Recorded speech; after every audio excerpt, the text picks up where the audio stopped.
kati manya tovanga wendi kuwa buli kimu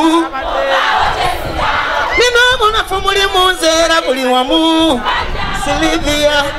kewanteka muke kachi gabaline bwe bambuza senyega atoba ne bwabani kagabe manyoli sanga mpali gadde mu bbanga naye bale manya gwe muntu gwe mmalira kendowooza n'omutima gwange notwawula panga tuli katungulu na nyanya tali tunula walala yagana ozanya na muliro osaga felaavo katugirienga tennawola bali tubalekerewo bukunkumuka kyakwagala nnyo tebannalowa omusana ne bweri wankuba onkekemyanga obukoko onsisirizako akazigo omagusanga zonto nenfaanananga jento sipatata mango my tomato la bongo yanteredde mbongo yamulisiza yekando Sirio tamye today omukwano gulete no love ntambi omutwe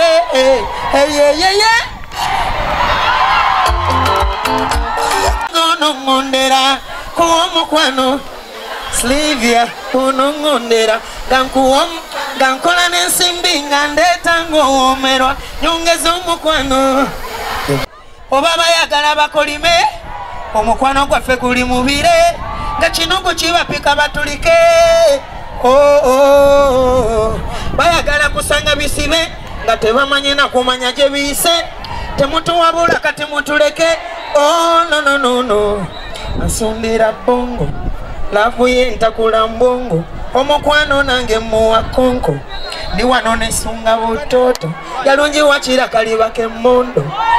ze yanfuula na zonto tuba wakanga twezanyira tepo napusa ku supu w'empombo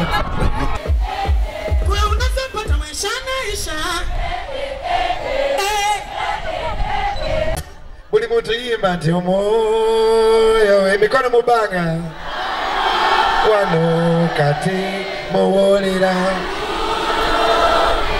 aliwa Mama Honorable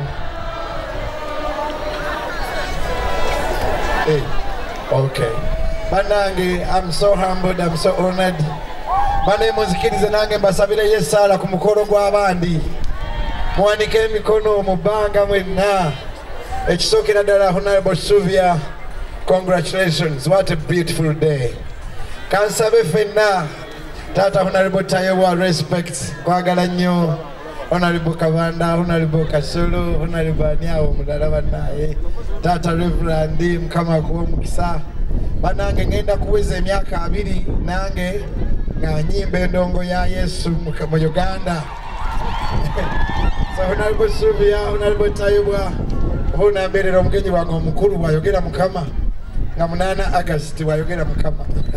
Honorable Agnes Chirabo, thank you go ya connecting the Honorable Sylvia. Banange ni musajja wa Katonda n'omukisa ngulina muwanike emikono mwina abakunganye wano. Honorable Kabanda,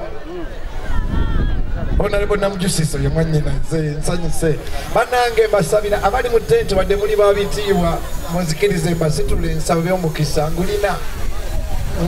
ddala ndi Pastor Mulambe Nansa, Bishop wa Central Uganda. That's my papa, one of the greatest preachers I've ever heard. Kale ayi Katonda nsabira omukisa nange baganda bange abegomba mwenna gye muli abakunganye wano olwa Honorable Sylvia. Omukono gwa Katonda gubawe omwaka omulungi muddemu amiina. Nze nali munaku nnyo nga n'ekyeggulo sikirina naye olwaliro bampita nenyimbira ku bantu ba Honorable. Omukono gwa Mukama gubakuume atakwatanga ku miliyoni emu nga yo oba miliyoni 10 guno omwaka ozikwate. Abakyala baguliko Mukama bawe omukisa mwenna muwanike emikono ennyumba zammwe tezibeeramu kuziika wabula mbeeremu embaga abaana mmwe basome batoke ne Makerere nabo baveemu ba Honorable nga Honorable Sylvia batukuŋŋaanye wano muwanike emikono ng'oba okufa mayumba gammwe. Uganda egenda mu kulonda 2026 tusabye Katonda yennyini yabalonda. Omukono gwa Mukama gubakuume temufanga muli bato. Tusabira omukisa gw'enjawulo Honorable Sylvia na buli ali wano ng'oli kakiiko ka Uganda Katonda ababeera akole wamu nammwe mwenna abali wano ku ttaka bwe muva wano omukisa gubagoberere gubakuume mu linnya lya Yesu Kristo Mukama waffe abantu bonna ne bagamba nti wandika emikono essaala esembayo nsabira omuntu yenna ng'oyagala okulinnya ku nnyonyi Mukama akikole nsabira omuntu yenna ng'ekkuba erigenda ku kyaki lyakubula erigenda mu bbaala olimanyi erigenda mu loogi ne b'ozibiriza okola ki otuuka naye erigenda mu kyaki lyakola ki esabaddemu olikole ki mu linnya lya Yesu Kristo tusabire Honorable Sylvia kwanga gwe yatuyise omukisa ogw'enjawulo ne bw'otuuka okwesimbawo Katonda akuwa obuwanguzi mu linnya lya Yesu Kristo abantu ne bagamba nti